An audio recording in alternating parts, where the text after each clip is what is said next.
नमस्कार, मी वैशालीच रेसिपीमध्ये आपल्या सर्वांचं नेहमीप्रमाणेच पुन्हा एकदा स्वागत आहे। आपली आजची रेसिपी आहे कटाची आमटी। कटाच्या आमटीसाठी आपल्या इथे कट करून तयार आहे।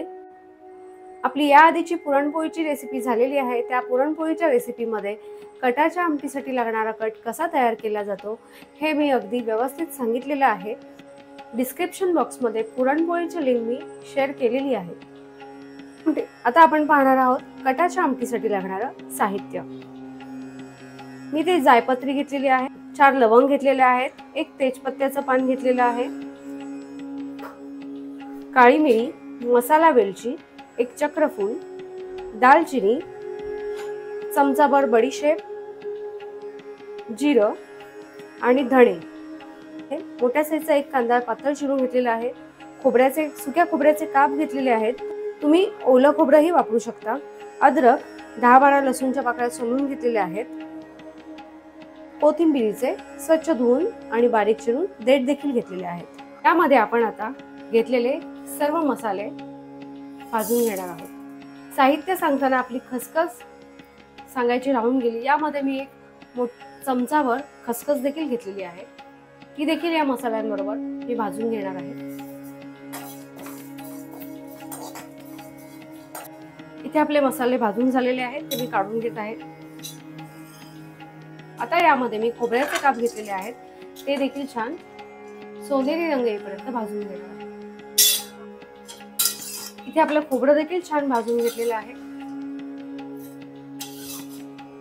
खोबरं भाजून झाल्यावर मी यामध्ये तेल घालून घेतलेलं आहे आणि त्याचबरोबर त्यामध्ये लसूणच्या पाकळ्या, अद्रक आणि बारीक चिरून घेतलेले कोथिंबीरीचे देठ आणि त्याचबरोबर आता कांदा देखील घालून घेत आहे।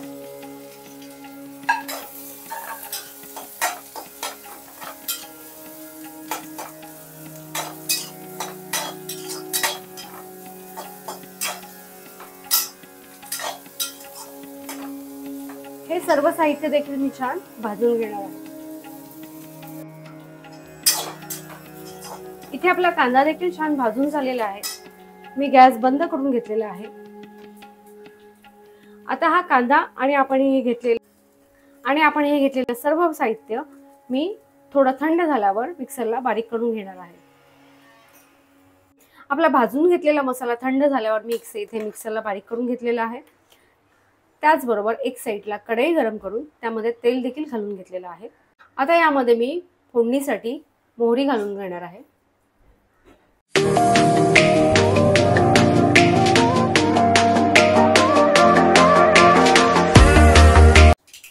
मोहरी घालून झाल्यावर मोहरीचा छान तडतड आवाज यायला लागला की त्यामध्ये चुरगळून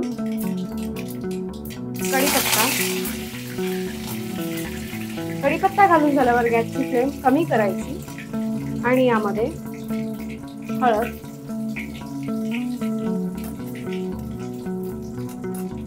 लाल मिरची पावडर, तिखट हे घालून झाल्यावर मिक्सरला बारीक केलेला हा वाटण देखील घालून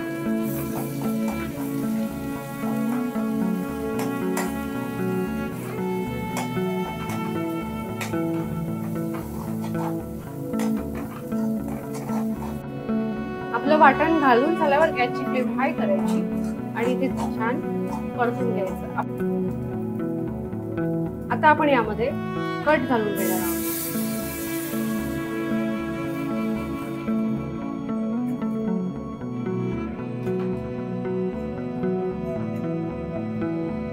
आता यामध्ये आपण चवीपुरतं मीठ देखील ऍड करणार आहोत।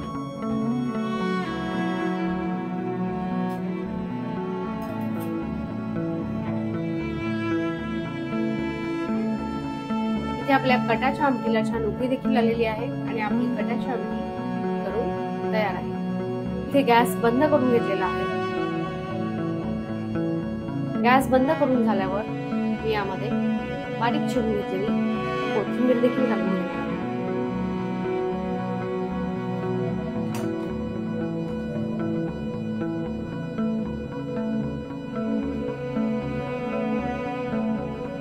पाहू शकता इथे आपली गरम कटाची आमटी करून तयार आहे।